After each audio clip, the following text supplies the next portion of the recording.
If your heart is tired, this message is for you. Not everyone reaches this stage of the journey.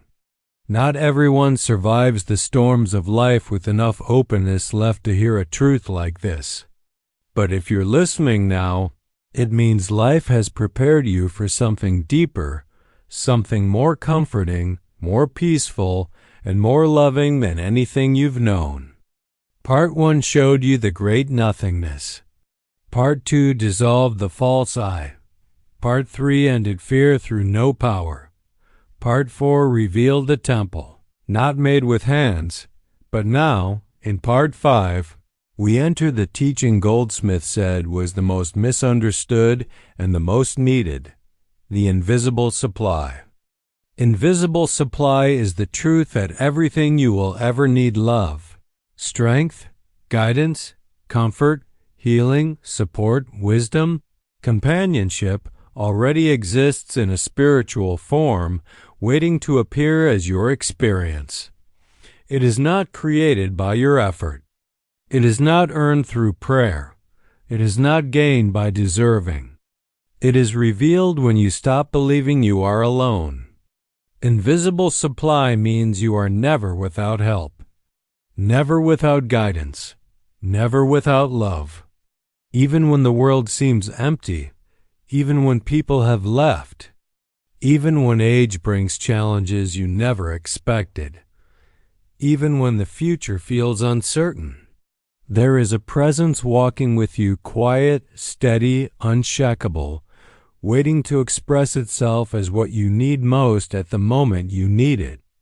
Let me show you this through a story, a gentle, real American story that might echo your own life. There was a woman named Mary from Pennsylvania, widowed after 42 years of marriage. Her home felt hollow. Nights felt endless. She didn't fear death, but she feared being forgotten, feeling useless, feeling like her life no longer mattered. Months passed, and loneliness wrapped around her like a heavy blanket. One morning, sitting at the kitchen table, she whispered, "God, I don't know what to do with myself anymore." She expected silence. Instead, something quiet moved through her. Not a voice, not a miracle. Just a subtle recognition. You are not alone. She felt it so clearly she turned her head, thinking someone had walked into the room. That moment changed her. Not because it solved everything, but because she felt accompanied, truly accompanied for the first time since her husband's passing. That same week, her neighbor knocked on the door unexpectedly, needing help with her own grief. Mary found herself comforting someone else without trying, without forcing. And as she gave comfort, she felt comforted. She later said, "I thought I had nothing left to offer. But something in me kept offering through me. That is invisible supply." The moment you stop looking outward, you discover an inner presence that rises gently, steadily, faithfully. It comes as strength when you feel weak, as clarity when you feel confused, as peace when you feel anxious, as companionship when you feel alone. It comes from within, but not from your mind. It comes from consciousness itself. Let me take you deeper. Invisible supply means your needs are met before you even ask. Not through magic, not through wishing, but because the source of everything you need is already within you, expressing in perfect timing. You don't create the supply, you align with it. When you're young, you depend on the world, jobs, people, effort, plan, security. But as you age, life gently shifts you inward, teaching you to rely on something more stable than circumstances. The unseen flow of spirit. There was a man named Robert from Texas who retired after 35 years of service. The day after retirement, he felt lost, no structure, no identity, no purpose. He said the quiet was louder than any noise he'd ever heard. His savings were fine, but his spirit felt empty. One afternoon, he sat on the porch, watching the sun lower behind the trees, and thought, "What do I do now? Who am I now?" And then, in the stillness, something rose inside him, a warmth, a recognition, a feeling of being carried. He said it felt like someone placed a hand on his shoulder.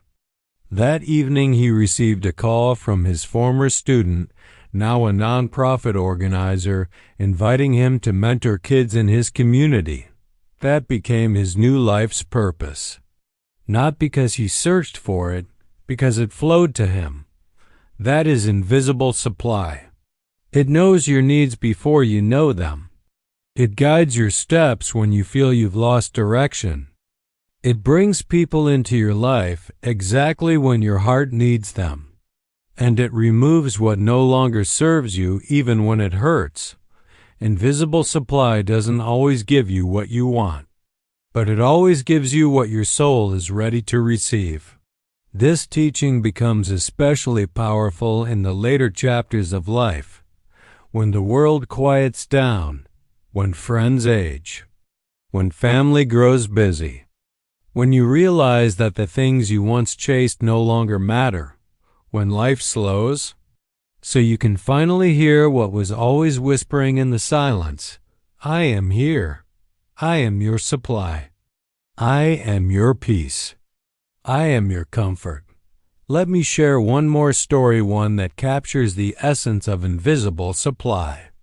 A man named Samuel in Ohio suffered a major health scare. Surgery, recovery, months of fear. He felt betrayed by his own body. He felt his strength slipping. One night in the hospital, he whispered, "I can't do this anymore. I don't have the strength." And in that darkness, something happened. A deep calm filled the room as if the air itself embraced him. He felt held. He felt supported. He felt carried by something unseen. He later said, "It wasn't my strength that got me through. It was strength I didn't know I had." That is invisible supply. When you reach your limit, something limitless steps forward. This is the truth Goldsmith wanted you to know. You have never lived a day without invisible supply operating for you. The support you felt in your darkest moments, the phone call that came at the perfect moment, the stranger who helped you when no one else could, the strength that rose when you thought you'd fall apart, that was invisible supply. Every time you made it through something you thought would break you, that was invisible supply. Every moment you felt comforted when no one was there physically, that was invisible supply. Every time life brought exactly what you needed at exactly the right moment, that was invisible supply. You are not living alone. You are not aging alone. You are not healing alone. You are not remembering alone. You are not grieving alone, and you will not walk into the future alone. This supply will not run out. It will not fail you. It will not leave you. It will not weaken with age. It will not depend on circumstances. It is the presence of God appearing as everything you need, exactly when you need it. If this message brought peace to your heart, do 3 things. Like this video so someone who feels alone tonight can find this message. Subscribe so you don't miss part 6, where we enter the beautiful teaching called Living Without Fear. And comment below, "I trust the invisible supply," not as hope, as recognition. You are not walking toward supply. Supply is walking toward you.